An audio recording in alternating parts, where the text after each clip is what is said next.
Hello friends, good evening, welcome to Cash App. Friends, आज के इस वीडियो में मैं आपको बताऊंगा कि कैसे मार्केट रिटेल ट्रेडर्स को मैनिपुलेट करते हैं, कैसे ट्रैप करते हैं, उनका स्टॉप लॉस हंट करते हैं। मैंने एक चार्ट शेयर किया था यहाँ पर गोल्ड का, जो कि मेरा शॉर्ट साइड का ट्रेड था। मैंने यहाँ पर शॉर्ट किया था और इस जगह पर एग्जिट किया था। 1:4 का ये ट्रेड था।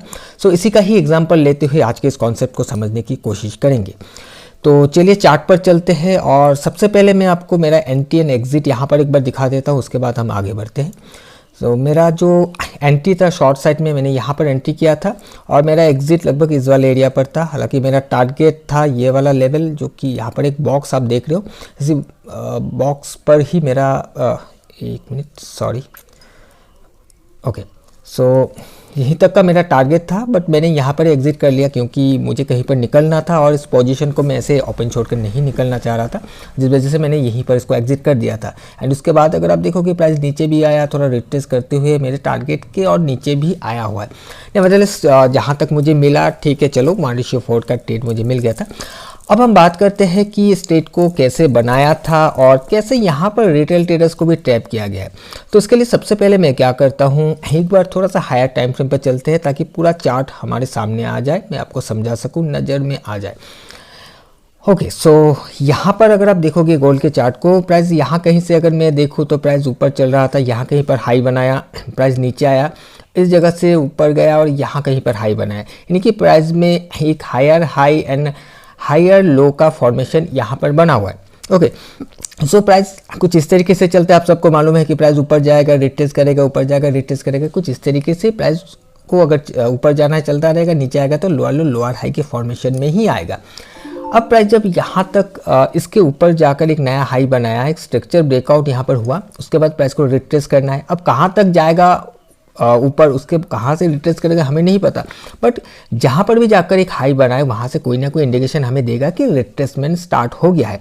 तो इस जगह पर हमें वो इंडिकेशन या फिर कंफर्मेशन भी मिला है कि प्राइस में भी रिट्रेसमेंट आएगा। वो मैं आपको माइक्रो टाइम फ्रेम पर जाकर दिखाता हूँ। ओके, बट उससे पहले एक चीज़ समझिए कि अगर प्राइस यहाँ से ही रिट्रेसमेंट में आना स्टार्ट हो गया है तो हमें ये भी समझना होगा कि प्राइस कहाँ तक आ सकता है सपोर्ट लेने के लिए। तो उसके लिए मुझे एक चीज़ दिख रहा था कि यहाँ पर एक इम्बैलेंस या फिर एक गैप पड़ा हुआ है और यही एरिया इसके लिए हर्डल बन सकता है कि प्राइस इस जगह से सपोर्ट लेकर फिर ये घूमने की कोशिश कर सकता है। अगर ये ब्रेक डाउन हो जाता है तो इसके नीचे भी एक सपोर्ट एरिया, डिमांड एरिया पड़ा हुआ है, तो कहीं ना कहीं यहाँ तक आएगा फाइनली, बन उसके बाद वो ऊपर चला जाएगा अगर इसको ऊपर जाना है तो। लेकिन सबसे पहले हर्डल यही वाला गैप एरिया इसके लिए होना चाहिए। अब चलते हैं हम 5 मिनट के चार्ट पर। अब यहाँ पर देखिए, ओके, सो 5 मिनट्स पर अगर आप जाकर देखोगे तो जब प्राइस ने ब्रेकआउट हुआ था, इस वाले हाई का ब्रेकआउट हुआ था, तो यहाँ पर जो स्ट्रक्चर है कुछ इस तरीके से ऊपर गया, नीचे गया, ऊपर आया, right, higher high high low का फॉर्मेशन हुआ। एंड इस वाले एरिया से यहाँ पर जो हाई बना, हाई बनाने के बाद प्राइस जब नीचे आया, प्राइस में यहाँ पर इसने कैरेक्टर को चेंज कर दिया। तो कहीं ना कहीं हमें इसी जगह पर एक रिट्रेसमेंट का इंडिकेशन हमें यहाँ पर मिल गया। तो जब प्राइस ऑलरेडी इसको ब्रेक कर दिया, अब क्या करेगा, थोड़ा रिट्रेस करेगा अपने सप्लाई एरिया से, फिर प्राइस नीचे आने की कोशिश करेगा और ये हमारा एरिया था जहाँ तक प्राइस आ सकता है। ओके, तो प्राइस कुछ वैसा ही किया, इस जगह पर जो सप्लाई एरिया है उसी सप्लाई एरिया तक गया और वहीं से प्राइस धीरे धीरे करके नीचे आना स्टार्ट हुआ एंड फाइनली इस वाले एरिया तक आ भी गया है। अब देखिए यहाँ पर क्या हुआ, जब इसने इस यहाँ से उठकर फिर सप्लाई एरिया को हिट किया, हिट करने के बाद प्राइस जब नीचे आ रहा है, ये लोअर लो लोअर हाई बनाते हुए प्राइस नीचे आया। तो अब ध्यान से अगर देखोगे तो यहाँ पर एक ट्रेंड लाइन का फॉर्मेशन हो रहा है। ओके, हर बार इस लाइन को टच कर रहा है, नीचे गिर रहा है, टच कर रहा है, नीचे गिर रहा है। इससे क्या हो रहा है, ऊपर लिक्विडिटी क्रिएट हो रहा है और एक रिटेल ट्रेडर के नज़र में क्या है, ये एक रेजिस्टेंस है, रेजिस्टेंस लेते हुए प्राइस नीचे आ रहा है और इस जगह पर इसने रेजिस्टेंस को ब्रेक किया। जब रेजिस्टेंस को ब्रेक किया तो यहाँ पर क्या करेंगे लोग, यहाँ पर करेंगे बाई, यानी कि इस जगह पर बायर्स को इन्वाइट किया गया, भर भर के यहाँ पर बाइंग हुआ है रिटेल ट्रेडर्स के द्वारा इस ब्रेकआउट पर।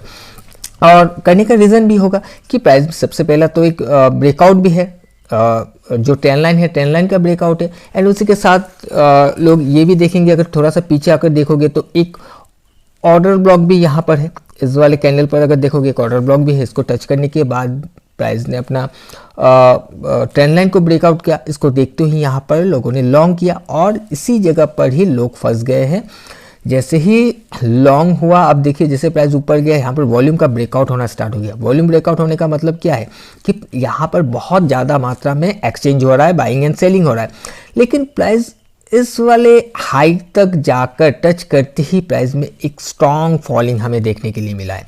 अगर एक्चुअल में यहाँ पर बाइंग होता तो इतना स्ट्रॉन्ग वॉल्यूम ब्रेकआउट के साथ इसके बाहर चला जाना चाहिए था, लेकिन प्राइस में ऐसा नहीं कर पाया, राइट। इसी जगह पर वॉल्यूम ब्रेकआउट के साथ स्ट्रॉन्ग फॉल हमें देखने के लिए मिला है। उस फॉल में क्या हुआ, ये जो लो बना था ये लो भी यहाँ पर ब्रेकडाउन हो गया। जब ये हुआ तो हमें समझ में आ गया था कि ये जो भी ब्रेकआउट है, ये ब्रेकआउट सिर्फ और सिर्फ रिटेल ट्रेडर्स को ट्रैप करने के लिए, उनको इनवाइट करके यहाँ पर बाई करवाने के लिए किया गया है। यहाँ पर जैसे ही बाई किया, जिनको सेल करना था उतना मात्रा में यहाँ पर लिक्विडिटी मिल गया है और अपना जो भी शॉर्ट करना था वो शॉर्ट करके बैठ गए, जिससे कि प्राइस में एक फॉल है, स्ट्रॉन्ग फॉल आया, इम्बैलेंस बना, डिस्प्लेसमेंट आया और फाइनली इस वाले लो को भी ब्रेक कर दिया, यानी कि स्ट्रक्चर फिर से ब्रेकआउट होना स्टार्ट हो गया। जो लो ब्रेक कर करके आ रहा था फिर से वो सिलसिला स्टार्ट हो गया। जब ये हुआ तो यहाँ पर एक सप्लाई एरिया बनाकर आया, इसी सप्लाई एरिया पर हमने शॉर्ट किया। जब प्राइस रिटेस्ट करके गया यहाँ पर शॉर्ट किया, इसके ऊपर स्टॉप लॉस था, कुछ पॉइंट के लिए मेरा स्टॉप लॉस बच गया। मुझे भी एक बार लगा था कि शायद स्टॉप लॉस लेकर ये गिरेगा, गिरना तो है पर शायद स्टॉप लॉस लेकर गिरेगा, इसके ऊपर एक बार विक बनाकर लिक्विडिटी लेकर गिर सकता है, लेकिन कुछ पॉइंट के लिए बच गया एंड फाइनली प्राइस में हमें फॉल ही देखने के लिए मिला। और मैंने बताया कि यहाँ कहीं पर हमने इसको एग्जिट कर लिया था, हालांकि ये वाला मेरा टारगेट था। ओके, सो आई होप कि आपको समझ में आया होगा कि स्टेट को हमने कैसे बनाया और कैसे रिटेल ट्रेडर्स को यहाँ पर ट्रैप किया गया है। हमें अगर ये पता है कि हमें लॉन्ग कहाँ से करना है तो बीच में से हम नहीं घुसेंगे, ये कम्प्लीटली मिडिल वाला एरिया है। हमें पता है कि यहाँ पर एक स्ट्रॉन्ग सपोर्ट पड़ा हुआ है, एक डिमांड एरिया पड़ा हुआ है, प्राइस को कैसे भी करके यहाँ पर आना पड़ेगा, यहीं से उठना पड़ेगा अगर उठना है, नहीं तो इसको भी ब्रेक डाउन कर देगा, अलग बात है, लेकिन बीच में से प्राइस उठकर इस वाले एरिया को ब्रेक नहीं कर सकता। ये यहीं से प्राइस ने अपना कैरेक्टर को चेंज किया, ऊपर गया। इस जगह पर अगर देखोगे यहाँ पर इसके ऊपर भी स्वीप किया, लिक्विडिटी ग्रैब किया, ग्रैब करने के बाद नीचे आया, यहाँ पर इक्वल लो था, इक्वल लो को ब्रेक करके नीचे आ गया, नीचे आके कंटिन्यूएशन दिखाया। अगर इक्वल लो से भी प्राइस को लिक्विडिटी ग्रैब करके उठना था तो प्राइस में इसका ब्रेकआउट होना था। थोड़ा सा मैं क्लियर कर देता हूँ, ये इक्वल लो को तोड़ने के बाद अगर यहीं से लिक्विडिटी लेकर इसको उठना था तो प्राइस में ये वाला जो हाई है ये हाई ब्रेकआउट होना चाहिए था। अगर ये हाई ब्रेकआउट हो जाता तो हम कहते कि हाँ कहीं ना कहीं अब प्राइस ऊपर जा सकता है, लेकिन ऐसा नहीं हुआ। और ये नहीं हुआ तो हमें ये समझ में आया कि नहीं, प्राइस अभी ऊपर नहीं जाएगा, प्राइस को फाइनली जहाँ तक आना है वहीं तक ही आएगा। और आप देख सकते हो कि प्राइस वहाँ तक आया भी है। और फिलहाल अभी अगर देखोगे तो इस एरिया पर आकर प्राइस साइडवे हो गया था। अभी कोई भी पोजीशन मेरा ओपन नहीं है क्योंकि मैं वेट कर रहा था इसका ब्रेकआउट हो। इस जोन के अंदर भी एक अपडेट कर सकते थे, लेकिन मैंने यहाँ पर रिस्क नहीं लिया। एक बार मैंने वेट किया कि इसके बाहर एक बार ब्रेकआउट हो जाए, उसके बाद देखेंगे। फिलहाल ब्रेकआउट होकर ऊपर ट्रेड कर रहा है। अब देखते हैं अगर मौका मिलता है, जो भी डिमांड एरिया वहाँ तक आता है मेरे लेवल तक, तो एक लॉन्ग करने की कोशिश करेंगे। उससे पहले हम मिडिल में कुछ करने की कोशिश नहीं करेंगे। अभी ऊपर चल रहा है, इसको रिटेस्ट करने देंगे। हो सकता है कि एक बार प्राइस फिर से इस जोन के अंदर आ जाए, ऐसा भी हो सकता है। तो कंफर्म करेगा उसके बाद ही हम कुछ करने की कोशिश करेंगे, नहीं तो उसको छोड़ देंगे।